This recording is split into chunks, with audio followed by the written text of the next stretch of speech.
negocios, atendiendo a las reglas de la lógica, la muerte de Rubí es de las consideradas violentas y que, contrario a lo estimado por el tribunal, la prueba indiciaria acredita que el día 29 de agosto de 2008, Sergio Barraza Bocanegra privó de la vida a Rubí Marisol. Lo cierto es que no se acreditó que mi defendido golpeara a Rubí, ni que su muerte fuera resultado de golpes que le propinara con las manos.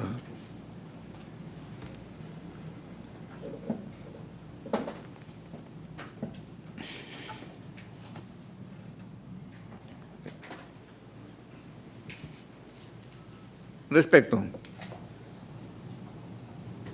a que el Tribunal de Juicio Oral se equivoca al señalar incorrectamente que el imputado hizo uso de su derecho a no declarar, ¿no?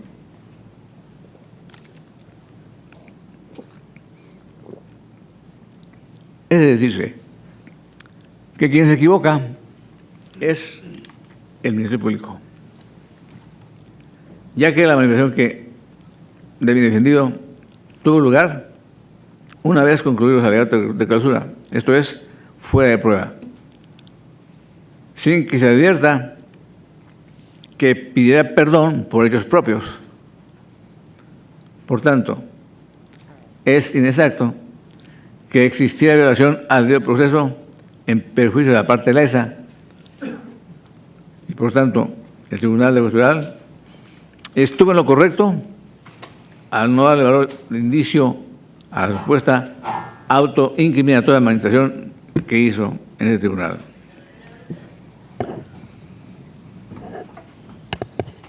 Carece de sustento la conclusión del Ministerio Público respecto a que el cráneo se fracturó al quemarse porque el acusado golpeó a la víctima, ya que peritos oficiales en arqueología y en antropología mencionaron que tal fenómeno era una posibilidad.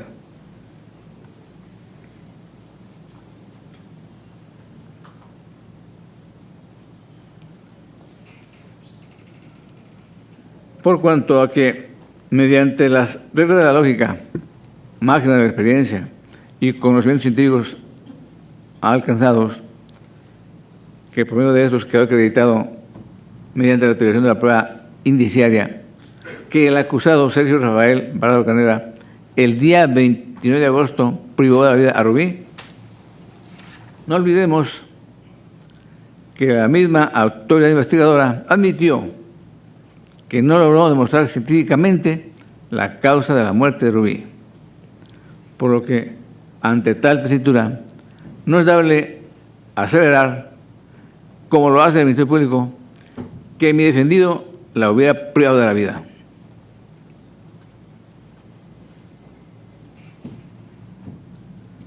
No tiene razón el Ministerio Público al estar en desacuerdo con el ejercicio de valoración de la prueba hecha por el Tribunal de Juicio Oral, toda vez que tal valoración fue realizada con estricto apego a lo dispuesto por los artículos 20, 330 y 333 del Código Procesal Penal, mediante un análisis exhaustivo de todos y cada uno de las probanzas aportadas por el fiscal, mismas que resultaron ser insuficientes para llevar a los miembros del Tribunal de Juicio Oral a adquirir la convicción, más allá de toda duda razonable, que entre el 28 y el 30 de agosto el acusado, al llegar a su domicilio, hubiera golpeado a su pareja, Rubí Marisol, al encontrarla sosteniendo relaciones sexuales con otro hombre,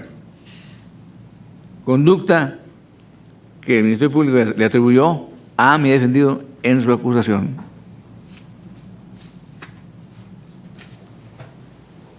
Por tanto, resultan infundados los argumentos del Ministerio Público respecto a que el Tribunal de Juicio Oral debió tomar en cuenta las manifestaciones de los agentes policiales Gabriel Atala Gameros y Juan Manuel Argijo, así como la de los ministeriales Luis Raúl Robledo y Raúl Moreno, y los civiles Rafael Gómez y el menor Ángel Gabriel Maciel.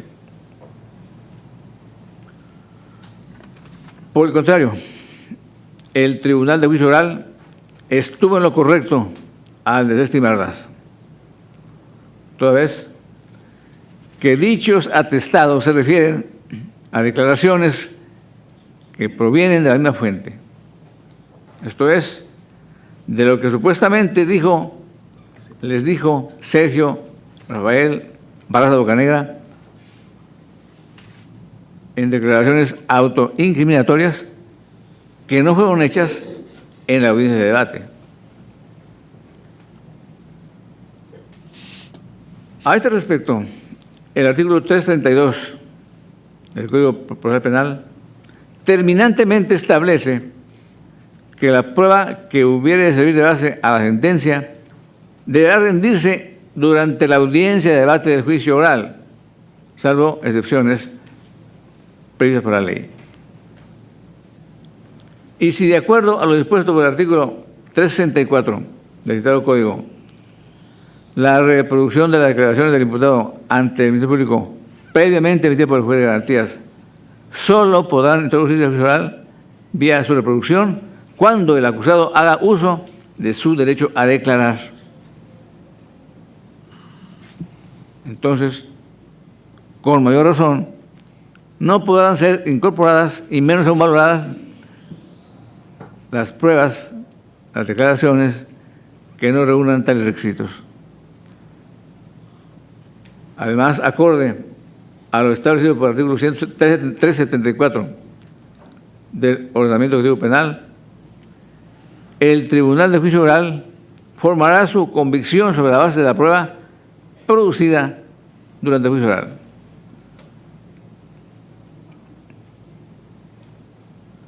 Lo anterior nos lleva a estimar que si los miembros del Tribunal de Juicio Oral hubieran basado su sentencia en declaraciones del imputado no producidas durante el debate,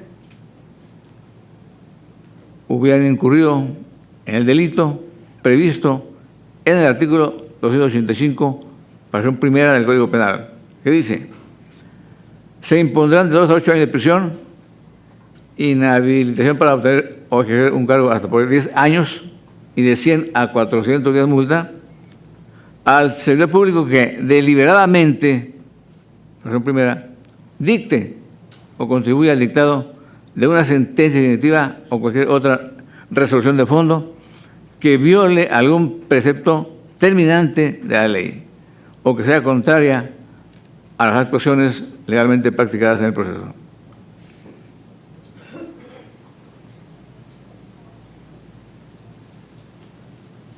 Por cuanto a que el Ministerio Público sostiene que el Tribunal de Juicio Oral debió valorar la prueba indiciaria de manera integrada y no fraccionada como lo hizo, debe decirse que no existe norma ninguna que así lo exija, que obligue al juzgador a valorar la prueba de tal o cual manera. El Ministerio Público pasa por alto que en nuestro actual sistema penal se privilegia la libre valoración de la prueba y que el artículo 333 le otorga la facultad al juzgador con la única limitante de no contradecir los principios de la lógica, máximas de la experiencia y los conocimientos científicamente afianzados, sin que el Ministerio Público hubiese demostrado que el Tribunal de Juicio Oral hubiera valorado la prueba sin acatar lo dispuesto en el citado artículo 333.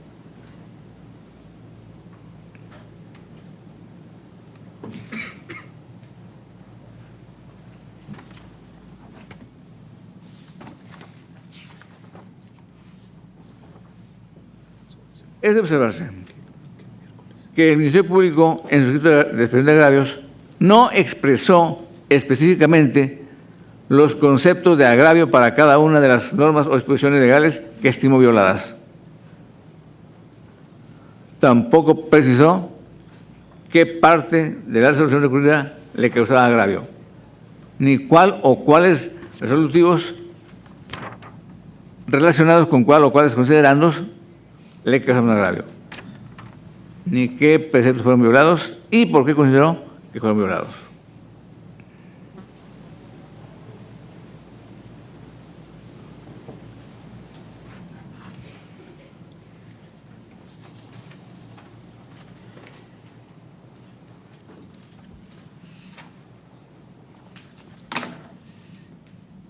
El Tribunal de Casación no estaba facultado para suplir la deficiencia de los agravios del Ministerio Público. Pues de acuerdo al artículo 401 del Código Procesal Penal, el recurso deberá sustentarse en el reproche de los defectos que lo causan, que causan la afectación. A su vez, el artículo 408 del Estado Código establece que el tribunal que conociere de un recurso solo podrá pronunciarse sobre las solicitudes formuladas por los recurrentes, quedándole prohibido extender el efecto de su decisión a cuestiones no planteadas por ellos, o más allá de los límites de lo solicitado, a menos que se trate de un acto violatorio de derechos fundamentales.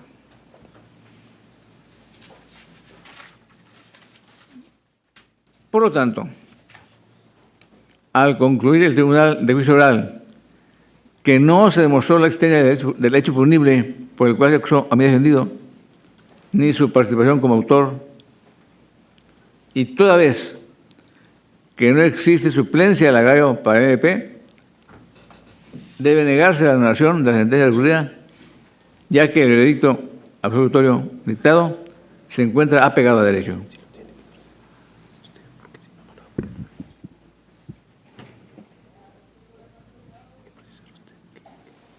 Son infundados los argumentos del Ministerio Público respecto a que el Tribunal de Juicio Oral debió tomar en cuenta las manifestaciones de los agentes policiales Gabriel Ataya Gameros y Juan Manuel Agrijo, así como las de los policías ministeriales Luis Raúl Arreola Robledo y Raúl Mora Moreno, y de Raúl Gómez Rojas y del menor Ángel Gabriel Valles Maciel.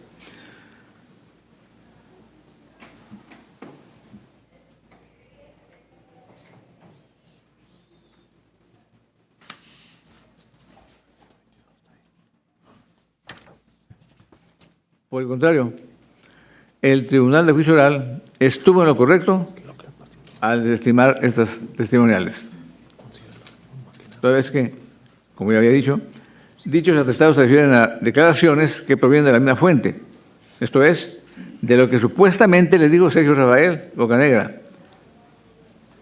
Por lo tanto, no fueron hechas en audiencia de debate.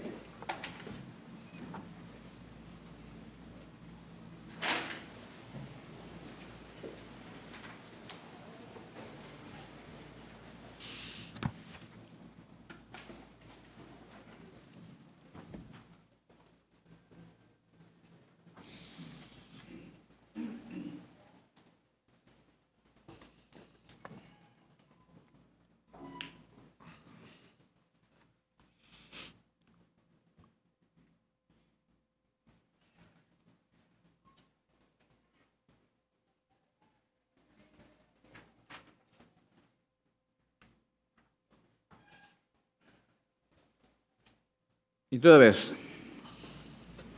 que ha quedado demostrado que los motivos de la casación invocados por la ofendida, por el fiscal, en que sustentó su recurso, no se encuentran acreditados y que no existe suplencia del agravio, no hay duda que la resolución que emitan ustedes, señores magistrados, no podrá ser otra que negar la anulación de la resolución recurrida.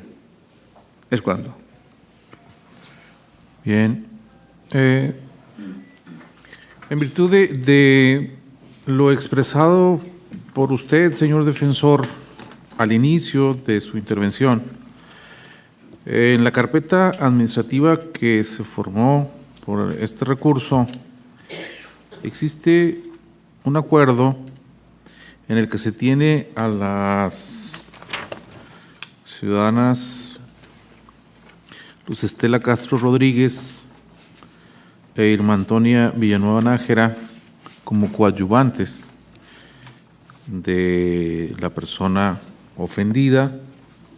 Ella hace tal designación y nosotros lo tuvimos por acordado favorablemente con base en el artículo 122 del Código de Procedimientos Penales, el cual tiene una reforma, un texto nuevo desde el decreto, que entra en vigor el decreto número 1016, publicado en el periódico oficial del día 30 de enero de 2010. Entonces, la única excepción, eso para dejarlo clarificado, es efectivamente hay un término ahí, pero es en el caso del artículo 301 para la intermedia. Sin embargo, el 122 empieza diciendo en cualquier momento, salvo para los casos del 301. Entonces, esto lo aclaro a fin de confirmarle que el artículo 122 tiene una reforma a partir de la fecha que he dicho, ¿no? Sí. Bien, nada más para clarificar esto. Y luego enseguida le concederíamos el uso de la palabra al Ministerio Público para ver si es su deseo contestar a las expresiones hechas por el señor defensor. Sí, muchas gracias. Efectivamente, el primer punto de agravio que señala la defensa es el que usted acaba de tocar. Deja de lado que el defensor, que incluso es extemporáneo su argumento, toda vez de que el momento en el que se califica un recurso es al momento en que se radica ahora bajo las nuevas reglas procesales, a diferencia del sistema tradicional, que la valoración de la admisión del recurso podía ser incluso al pronunciarse sobre la sentencia en segunda instancia. Luego entonces, aquí dentro de la carpeta judicial se admitió el escrito en donde se nombraba la coadyuvancia y se admitió además el agravio por parte del Tribunal de Alzada. Luego entonces carece de razón la defensa, además es un argumento extemporáneo que nada tuviera que ver con la contestación de los argumentos de la acusadora coadyuvante. Ahora bien, en respecto a la contestación de los agravios que da la defensa, en nuestro concepto no los compartimos, pero además de que no los compartimos, estos que acabamos de escuchar son intrascendentes, y lo voy a decir por qué. Este modelo exige que al momento de la presentación de los agravios debe de realizarse de manera escrita, y luego en esa presentación de agravios ya contiene los conceptos de violación y el desarrollo de las violaciones procesales. En el particular, el escrito de agravios del Ministerio Público consta de 100 fojas. Luego, esta audiencia únicamente aquí rescatamos las partes que consideramos un poco más importantes, a diferencia de la contestación de agravios. La contestación de agravios no se hace por escrito previo a esta audiencia. Luego, entonces, la contestación en sí es aquí. Luego tendría, para destruir estas 100 hojas,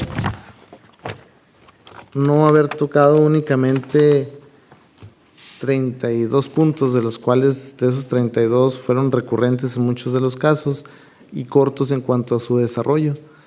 Eso en sí hace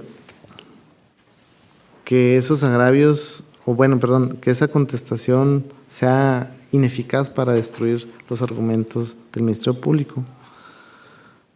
Por otra parte, debe decirse que lo que advertimos aquí en la contestación que nos da la defensa es simplemente una revaloración paralela a la que da el Ministerio Público y no se aboca a destruir los agravios que expresa la Fiscalía, sino por el contrario, únicamente trata de hacer una valoración paralela a nuestros argumentos, sin que dañe en sustancia lo que aquí se ha expresado y lo que fue expresado sobre todo por escrito al momento de que fueran presentadas las inconformidades. Ahora bien, vamos a tratar de rescatar el refrito que hizo la defensa de la contestación y vamos a tratar de dar contestación en la medida de esta revuelta de argumentos de la defensa. Señala la defensa que no hay agravios procesales, y es verdad. Los agravios fueron únicamente para anular la sentencia. Pero sobre este punto de anulación de la sentencia ya nada dice por qué no pudiera anularse esa sentencia directamente. Señala que nosotros no nos ocupamos o que solamente señalamos que se violaba garantía de legalidad, la de motivación y fundamentación y lo respectivo a la sana crítica, pero que luego en el cuerpo de los agravios ya no lo fuimos desarrollando.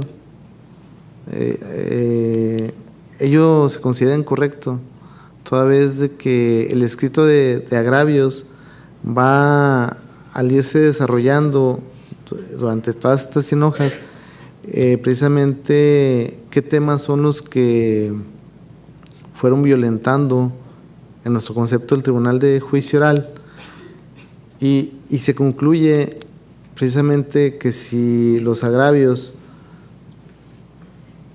o se concluye que si la actuación del tribunal fue alejada al valorar o al apreciar la prueba de las reglas de la lógica, las máximas de la experiencia, los conocimientos científicamente alcanzados, que ello era un motivo en cada caso de anulación de la sentencia, que la motivación y la fundamentación en la sentencia, en nuestro concepto, también se fue señalando en nuestro escrito de agravios en qué nos dañaba y que eso afectaba o anulaba también la sentencia o daba pie para la anulación, que eso vulneraba también garantías individuales, se fue diciendo, y cuáles: el acceso a la justicia, la garantía de fundamentación y motivación, que no solamente es una garantía en favor del acusado, sino es una garantía individual, y las garantías individuales son tanto para acusados como para víctimas. Señala que tampoco nos referimos a la sana crítica, pero contrario a ello, dentro del escrito de agravios fuimos señalando en qué consistía y qué fue lo que se vulneró. Incluso aquí en audiencia, la acusadora coadyuvante se fue pronunciando ya dentro de audiencia a cada uno de estos aspectos, a pesar de haberlo hecho también en su escrito de agravios, como lo hizo también la Fiscalía. Insiste la defensa en que no quedó probada la causa de la muerte, que fue uno de los conceptos de agravio de la Fiscalía, que se señaló precisamente que la causa de la muerte no es un elemento del delito de homicidio, que se señaló precisamente que lo que se debe demostrar es la privación de la vida, y que se señaló también cómo se prueba en términos de la Ley General de Salud.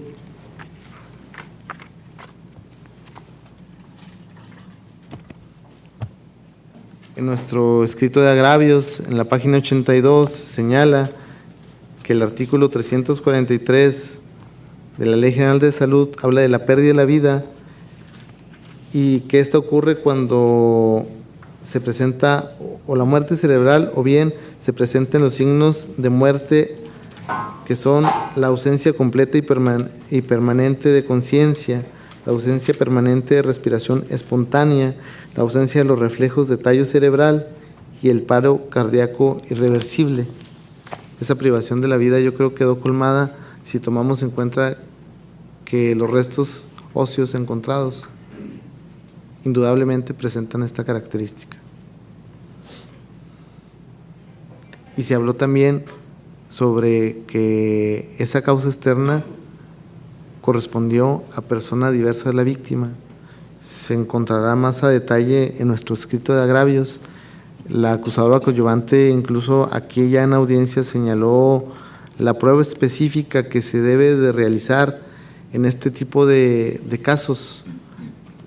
Y no debo dejar de lado que desde el alegato de clausura al Tribunal de Juicio Oral se le señaló la tesis precisamente que nos señalan los tribunales federales, que en este tipo de casos en los que no tenemos el cadáver de la víctima con las condiciones idóneas para realizar una necrocirugía o comúnmente llamada autopsia, se debe de acudir a una apreciación diferente. Aquí escuchamos al acusador coadyuvante cuáles eran los parámetros. La preexistencia de esa vida, que aquí nos señaló que nos la da la madre de Rubí, la señora Marisela, que lo señaló el hermano de Marisela, la cuñada de Marisela, las vecinas Ruth y su hermana. Todas ellas nos dan esa preexistencia de vida, pero incluso también de esas declaraciones se advierte que no existía motivo diverso para pensar que la muerte de Rubí fue por causa diversa a un homicidio.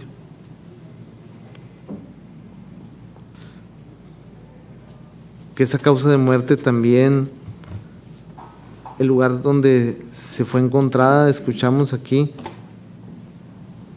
nos da también, bajo las reglas de la lógica, a no dudar que fue de una forma violenta. Y así lo fuimos rescatando en el escrito de agravios y luego en esta audiencia. Luego entonces no nos explicamos por qué la defensa insiste con que no queda demostrar la causa de muerte. Eso ya fue motivo precisamente del agravio.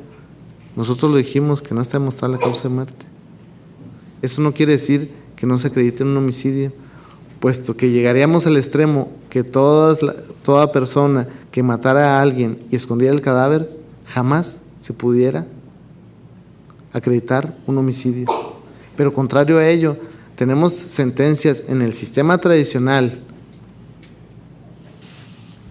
que no es cuestión de sistemas, en los que incluso sin muerto hay declaradas sentencias por homicidio. Tenemos sentencias a nivel internacional en el derecho comparado que así lo confirman.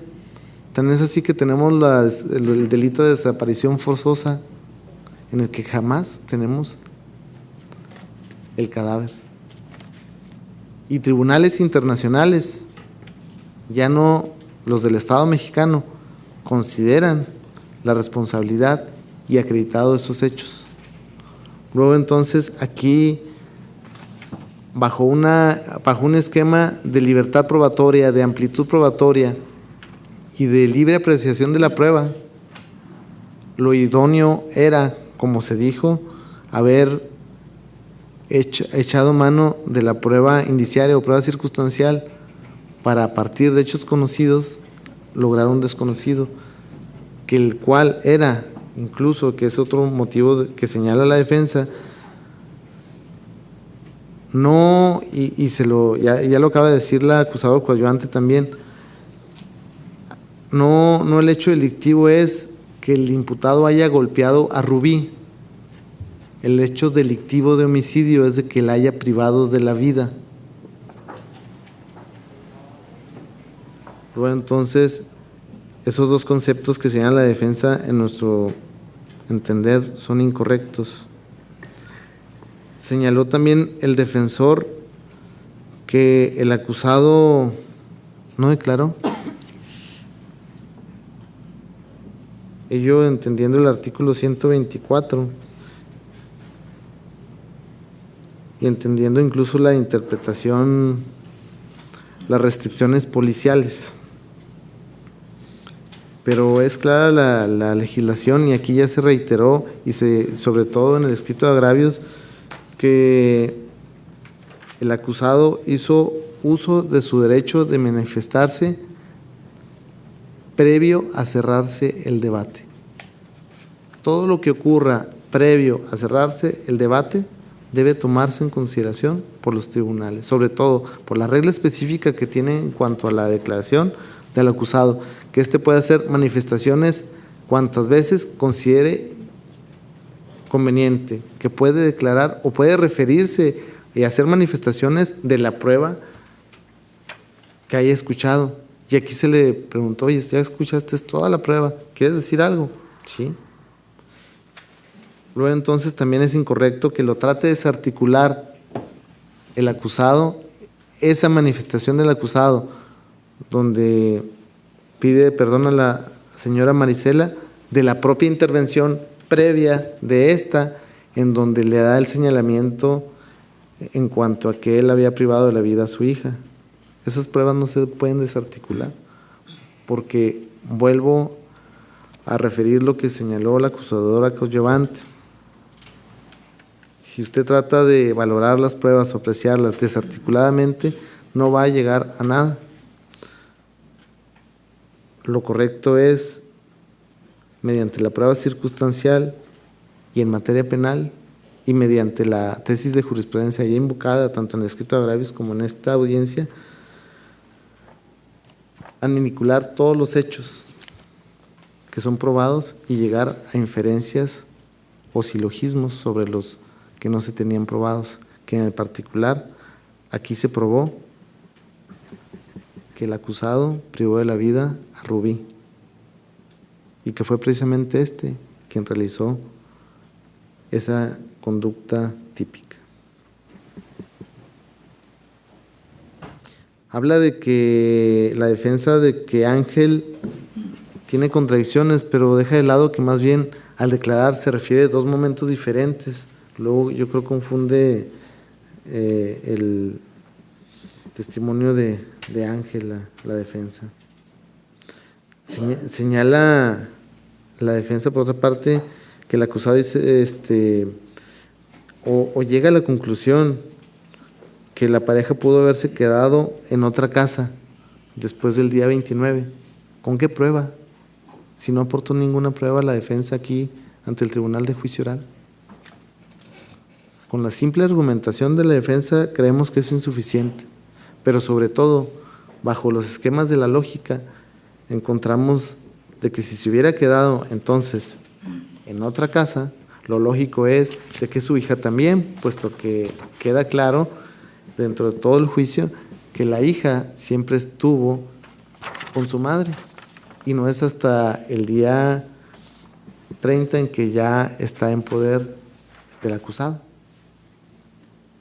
Pero no hay ninguna prueba incluso que nos pudiera afirmar que se hubiera ido a otro caso, porque los intervinientes las personas allegadas a Rubí aquí declararon, y no se puede advertir la hipótesis de la defensa como válida.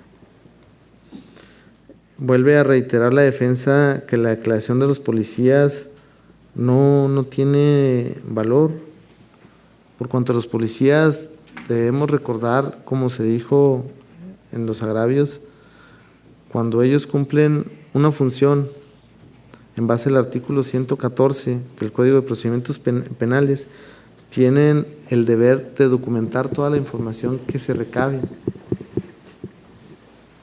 Luego, entonces, lo que ellos anoten en sus informes tienen valor y tiene valor, y eso no está en duda porque el propio Tribunal de Juicio Oral les da valor, aunque no le creen convicción. Pero tiene valor, y un valor importante, porque son personas que conocen el hecho con motivo del ejercicio de su función, desconocen o no tienen ningún interés por beneficiar a ninguna de las partes. Luego, la calidad de estos testigos debe de darle preponderancia crediticia. Señala la defensa o reitera que a la agente Mora no debió haberse, o que fue correcto que no se le tomara valor a su testimonio, porque no estuvo presente el defensor en ese momento. Se estaba investigando un extravío, no hay delito de extravío, Cuando no estamos frente a una conducta típica, no rigen las reglas incluso del 114, 113 del Código de Procedimientos Penales. Todavía no estábamos frente a la comisión de un delito, una investigación de extravío, y si nuestro código no pune el extravío, no se está ante la presencia de un delito. Luego, no requería ninguna carga procesal el entrevistador para con su entrevistado, como tenerle un defensor. Si a partir de ello le hace una manifestación de que él priva de la vida a Rubí, no se le puede reprochar el que no le tuviera un defensor.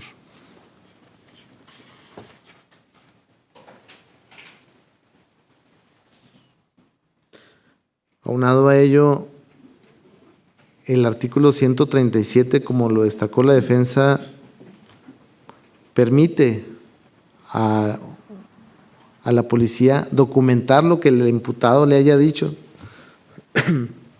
Bueno, esto tuvo una reforma porque el inicio del sistema no se encontraba. Precisamente fue reformado ese artículo 137 para los efectos de que se documentara la información por parte de la policía. Bueno, si se documenta la información que recabe, tiene un fin, no nada más para dejarla en un papel, sino que es para luego, a la vuelta en que se llegue a un juicio, la puede expresar. Nuestra limitante únicamente será la declaración propiamente del acusado, pero las manifestaciones que les haga el imputado a otra persona, y luego si éste las dice ante el tribunal, tienen valor. Para ello, en lo conducente sería aplicable también los criterios sustentados de la Corte, innovadores, en donde en cuanto a las intervenciones telefónicas, en principio carecerían de valor crediticio. Sin embargo, está admitida como prueba o como posibilidad de prueba si la aporta una de las partes en las cuales intervienen en esa conversación. Nuestra Constitución y los tribunales federales la está aceptando como una prueba lícita. Ahora bien, luego esto nos lleva también a entender que en este tipo de casos en el que el acusado le señala a la víctima que haya matado, a un testigo que haya matado a alguien, en nada le vulneramos al acusado que su declaración o que no haya declarado. La prueba es la persona a la que le manifestó. Luego entonces utilizarlo en juicio, ninguna garantía le vulnera al acusado de forma directa. Por tanto, el Tribunal de Juicio Oral debió haberla tomado en consideración, además de las razones ya expresadas.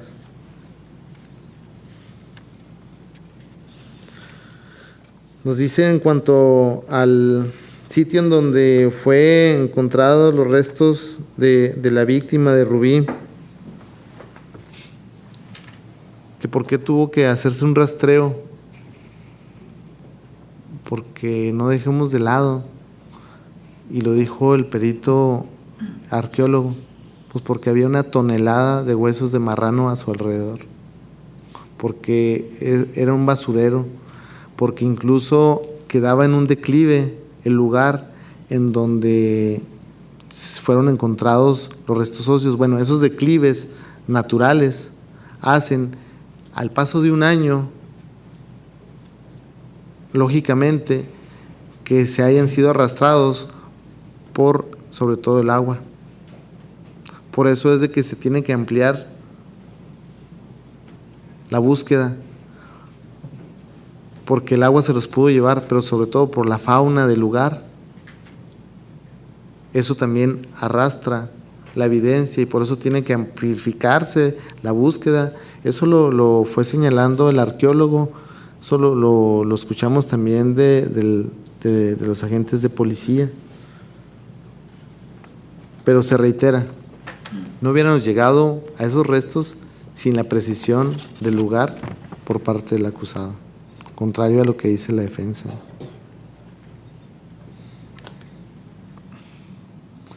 Señala la defensa en cuanto precisamente a la declaración del acusado que pide perdón con antelación.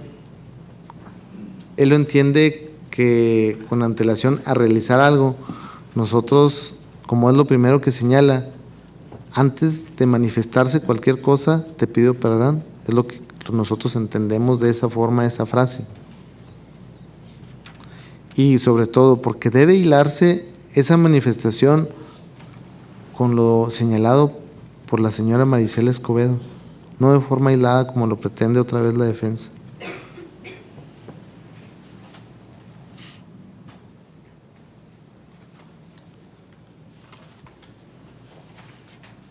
Vuelve a reiterar la defensa que para nosotros es intrascendente si el acusado privó de la vida a golpes o a disparos a la víctima. No es de que sea intrascendente, sino lo que queda demostrado es de que la privó de la vida, ya sea por uno o por otro. Incluso ambos mecanismos no se excluyen. Pudo haberlo golpeado y pudo haberle disparado. Y luego señalarle a un testigo una parte y luego a otro testigo otra parte. Pero no son incluso testigos contrarios o que se contradigan. Pues pueden ser complementarios incluso. Luego esto explica tanto una u otra etiología, la desfragmentación del cráneo. Nos refiere la defensa de que nosotros retomamos nada más esa causa, ¿no? Es que debemos de adminicular. Lo lógico es de cuando se expone un cadáver al fuego, lo señaló la antropóloga forense, bote una tapa nada más del cerebro, pero aquí se encontraba el cráneo fraccionado, y una de las explicaciones que dio la perito es de que precisamente pudo obedecer a que el cráneo ya se encontrara previamente fisurado. Luego aquí hubo fuego, hubo, según los testimonios, golpes o disparos. Ellos nos dan a que lógicamente aquí lo que ocurrió fue de que el cráneo estaba fracturado y que hubo una privación de la vida y que esto fue por una causa externa a la víctima.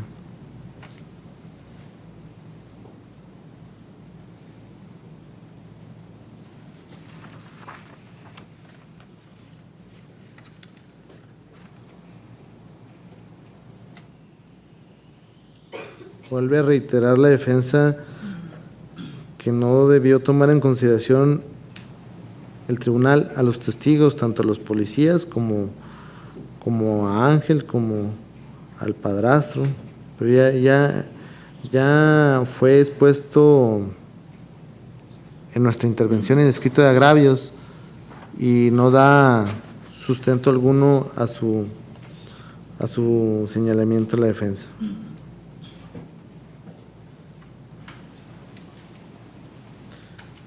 Y ese mismo argumento vale para a que no se puede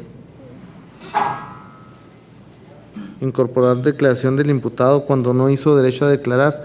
Pues aquí sí lo hizo, para empezar, el derecho a declarar, sí lo utilizó. dice que no hay libre, en cuanto a la libre valoración a la prueba indiciaria, que no hay regla que sí lo diga. Pues bueno, hay que recordar que la Corte, en sus jurisprudencias, son de observancia de carácter obligatorio para los tribunales estatales. Luego, entonces, si la Corte emite jurisprudencia a que en determinados casos se debe utilizar la prueba indiciaria, existe disposición.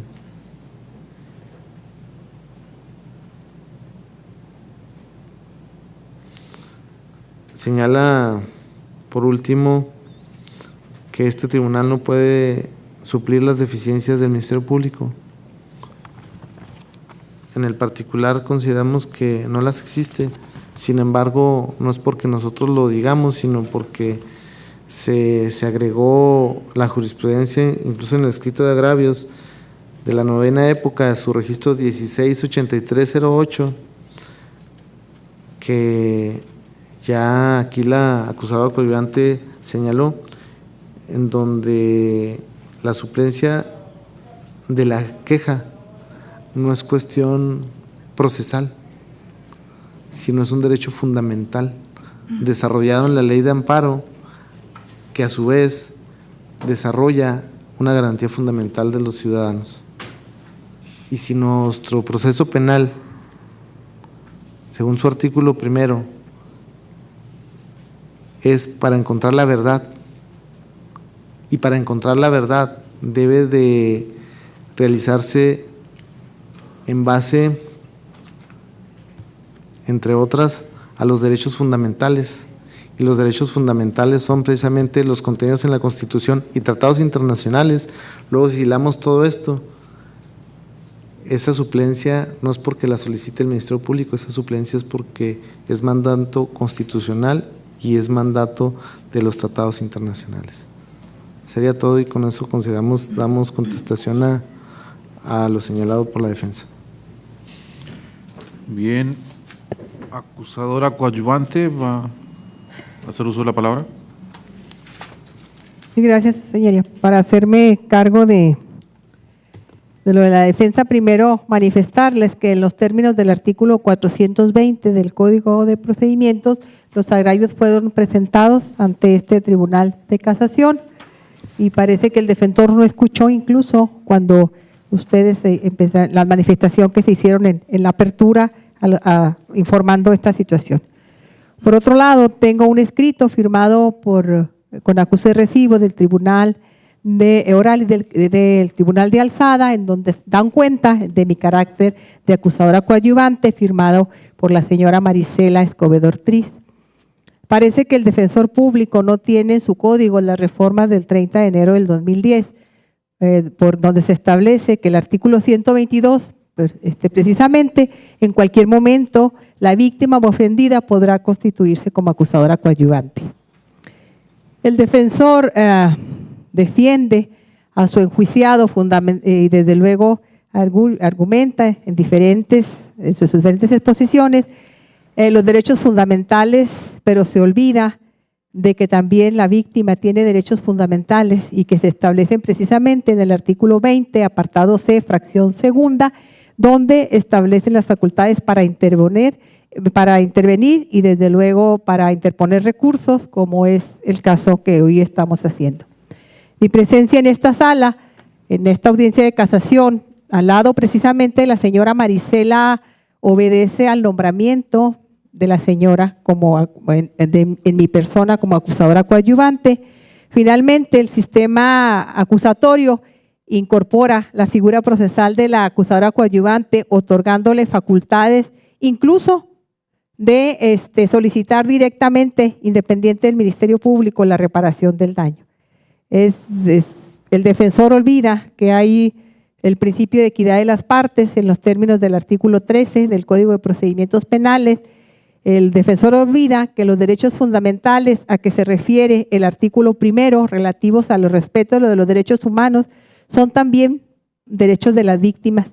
Lamento que el defensor todavía se encuentre anclado en el sistema tradicional, intentando negar derechos fundamentales a la víctima, por lo que solicito a este tribunal, y bueno, no lo solicito porque ya ha sido manifestación del magistrado presidente en el sentido de que serán aceptados mis agravios. Es todo, su señoría. Bien, en relación a la intervención que ha tenido el señor fiscal y la acusadora coadyuvante, se le concede a usted, señor defensor, el uso de la palabra, la inteligencia que es exclusivamente sobre lo que ellos anexaron en su reciente intervención. ¿Tiene el uso de la palabra? Únicamente reiterar que el artículo 301 del Código Procesal Penal es muy claro que hasta antes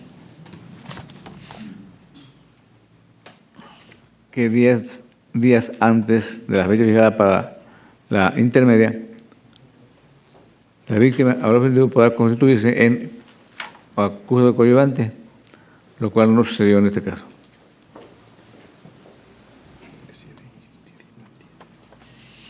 Y por lo que respecta a lo que dice el fiscal, en cuanto a que se encuentra acreditado de manera indiciaria el delito que nos tiene en esta audiencia, diferimos totalmente porque si no hay causa de muerte, difícilmente puede ser atribuible la pérdida de la vida a alguien. Si no hay causa de muerte, no se puede válidamente aseverar de qué murió esa persona. Si no hay causa de muerte, no es válido atribuirle esa muerte a mi defendido. Por tanto, si no hay causa de muerte, no hay delito. Si no hay delito, no hay delincuente. En consecuencia, lo procedente es absolver a mi defendido. Eso. Bien, nada más para insistirle, señor defensor, el texto actual del artículo 122 establece que la coadyuvancia puede ocurrir en cualquier momento, salvo lo dispuesto por el artículo 301. El artículo 301 se refiere a la audiencia intermedia. La coadyuvancia decidida por la ofendida ocurrió dentro del procedimiento de casación. De tal suerte entonces que la admisión de ese carácter está correctamente admitida. Nada más se lo dejo sin pretender reiterarle esto, solo con el afán de dejar claro que este Tribunal de Casación obró correctamente al admitir la coadyuvancia antes mencionada. Continúa.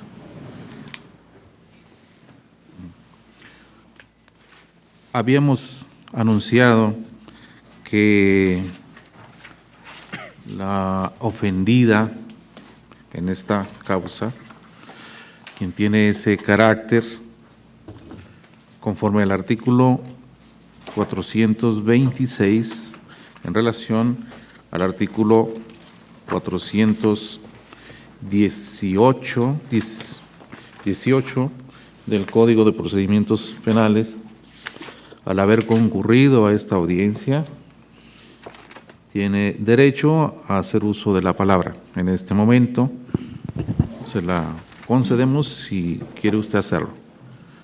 Adelante. Gracias. Buenas tardes, señores magistrados. Buenas tardes. Señora magistrada licenciada Flor Mireya Aguilar, señores magistrados licenciado Alberto Vázquez Quintero y licenciado Roberto Siqueiros. Estoy aquí por enésima vez, creo que ya conocen de esto ustedes, para exponer a ustedes algunas de las muchas fallas o errores en que, a mi consideración, los jueces de primera instancia, Nezahualcóyotl Zúñiga, Rafael Baudí y Catalina Ochoa, cometieron en el juicio oral o el proceso a juicio en contra de Sergio Rafael Barraza Bocanegra. A mi consideración como civil y no como experta en la materia, aunque con suficiente sentido común para darme cuenta que se llevó a cabo un juicio tendencioso e insidioso de parte de estos 3 jueces, ya que en el transcurso de dicho juicio se llevaron a cabo ataques claros en mi contra. En la primera ocasión en que yo pasé como testigo, no se me dejó terminar mi declaración, que fueron las últimas palabras con las que yo estaba cerrando la declaración. La licenciada Catalina Ochoa me paró en seco y me dijo que eso después lo iba a poder decir, pero por lo pronto hasta ahí me paró, no me dejó terminar mis frases.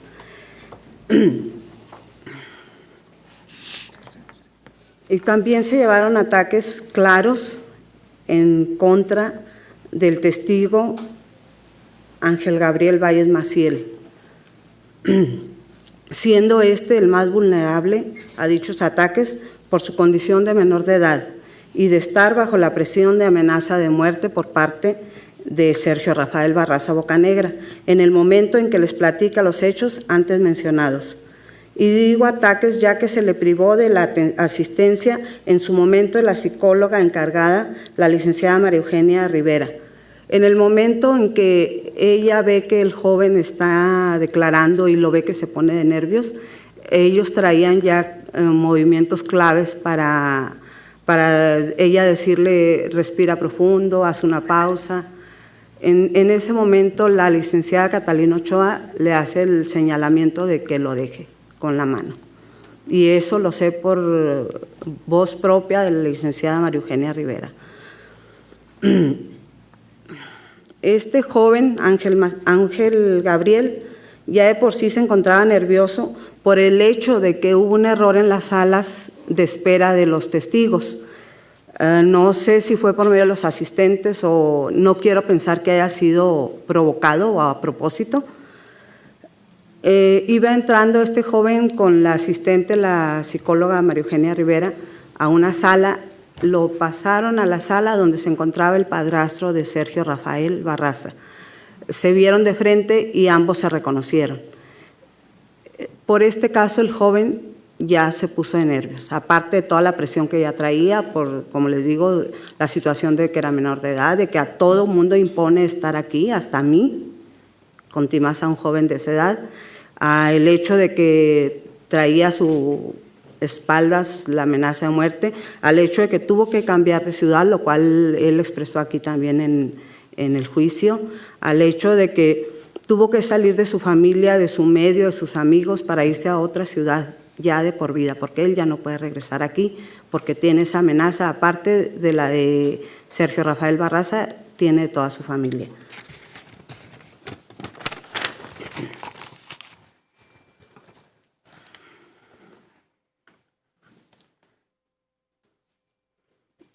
Después de todo esto y después de las preguntas ya formuladas por el Ministerio Público y por el abogado defensor de oficio, el juez relator Nezahualcóyotl Zúñiga le hace una pregunta, la cual hizo referencia la licenciada Luz Estela Castro. Una pregunta entre comillas, quisiera mencionarlo, ya que más bien era un resumen de su declaración, en el cual el juez mencionado estaba haciendo de 5 a 6 preguntas, las cuales no eran aclaratorias, sino afirmativas. La pregunta iniciaba textualmente de la siguiente manera: Ángel, tú dices que el 20 de agosto, ahí él está afirmando, no está aclarando. Dice, tú dices que el 20 de agosto, o sea, lo está convenciendo de algo, etcétera, etcétera. Y digo afirmativa porque ya Ángel había dicho a al defensor de oficio que como el 20 o los días últimos de agosto, esta frase la había dicho ya al defensor de oficio. Y el juez omitió las palabras o los días últimos al preguntarle a Ángel todo este resumen que hizo con las 5 o 6 preguntas que les estoy mencionando. Si bien Ángel, debido a su nerviosismo, ya que la licenciada Catalina Ochoa no permitió la asistencia de la psicóloga, dijo que el 20 de agosto o los últimos siempre se mantuvo en lo dicho al Ministerio Público o al defensor de oficio y al juez Nezahualcóyotl Zúñiga.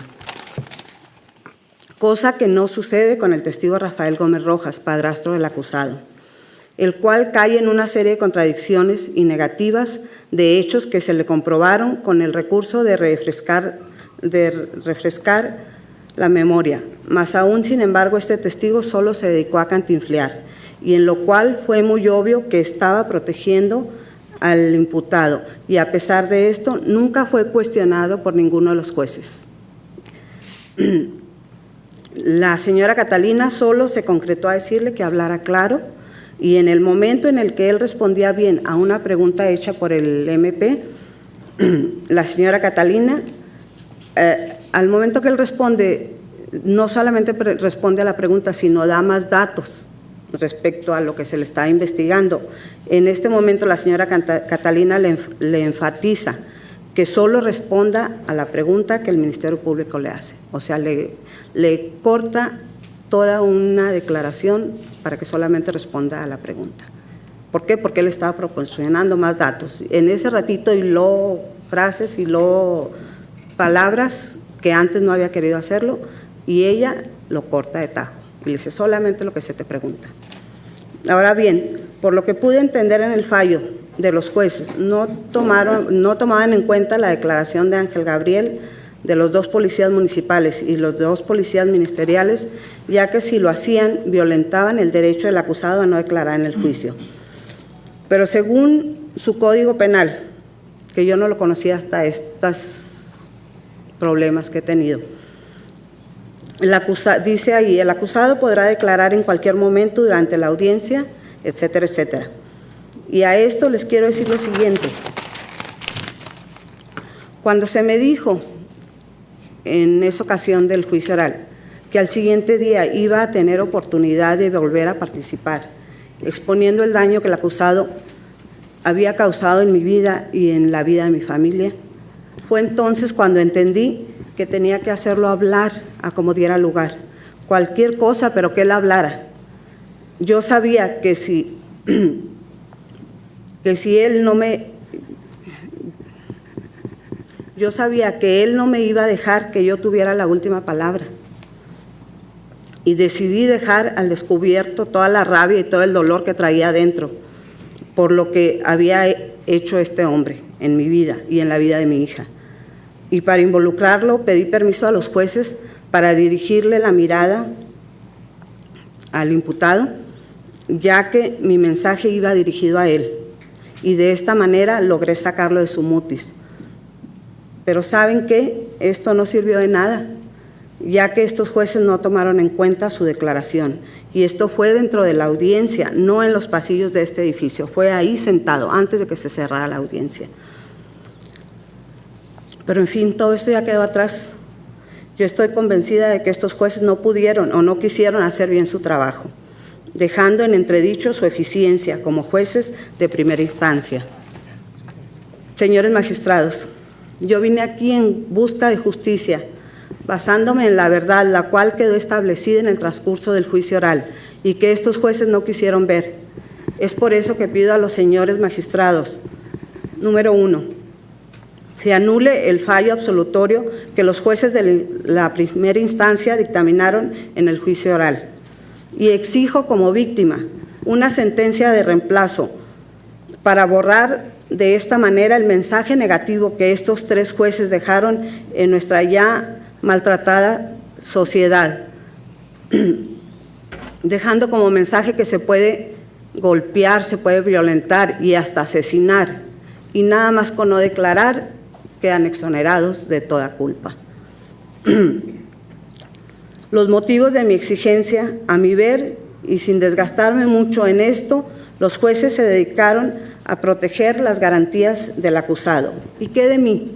¿Y qué de los derechos de mi hija? Su derecho a vivir, su derecho a morir por una muerte natural, no de la manera en que este hombre le quitó la vida. Su derecho a ser sepultada en un lugar digno, su derecho a que su memoria no fuera enlodada de la manera que él la enlodó. Y los derechos de mi nieta a tener una madre joven, una madre que la amaba. no importando si él estaba o no. Ella amaba a su hija y no dejándola en mis manos con un problema de desequilibrio mental por haberle estado presente la niña en los momentos en que este hombre priva de la vida a mi hija. Mi hija tan solo tenía 16 años de vida y este hombre le quitó su derecho a la vida, señores. ¿Dónde están las garantías de las víctimas? Señores magistrados, licenciado Alberto Vázquez Quintero, licenciado Roberto Siqueira y magistrada Flor Mireya Aguilar, esta respuesta se las dejo a ustedes. Gracias. Bien, una vez que se ha escuchado a los intervinientes por este tribunal colegiado, se declara cerrado el debate y con fundamento en el artículo 426, en relación directa con el 418 del Código de Procedimientos Penales, se cita a las partes a efecto de que concurran el próximo jueves 20 de los corrientes en punto de las 11 horas a fin de continuar con el desarrollo de esta audiencia respecto al dictado de la resolución correspondiente. ¿Alguna otra petición, Ministerio Público? Por Ministerio Público le solicitaría copia certificada por duplicado del registro audiovisual de la presente audiencia. Acusadora coadyuvante. En los mismos términos, se copia por duplicado del audio y video de la presente audiencia. Señor defensor. Copia simple. Bien. Señor ofendida. ¿Perdón? También ¿Alguna una petición? copia, por favor. Bien. Conforme al artículo 49 del Código de Procedimientos Penales, se ordena la expedición a la mayor brevedad posible de los documentos solicitados por los intervinientes y además, con fundamento en el mismo dispositivo, quedan ustedes los intervinientes notificados de esta suspensión y de la fecha de su continuación conforme al artículo 49 del Código de Procedimientos Penales. De pie, por favor.